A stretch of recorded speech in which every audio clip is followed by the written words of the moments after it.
Ang bilis ng panahon, no? Dati naglalaro lang tayo ng biko. Nagjojolin sa lupa. Tapos, tumbang preso bago lumubog yung araw. Pero ngayon parang hindi na lahat nararanasan ng bata yun. Lahat mabilis. Gadget, notification, scroll. Kaya ako thankful ako kasi naabutan ko pa yung galos sa tuhod, pawis sa damit.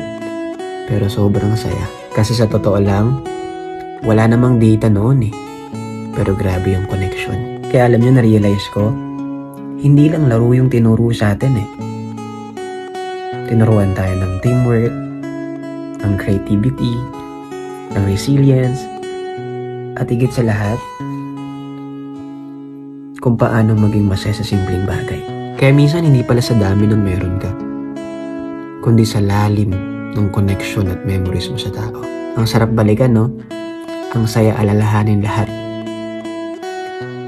Pero ngayon, isa na lang siyang kwento na kapag naaalala mo, bigla ka na lang napapangiti at sumasaya.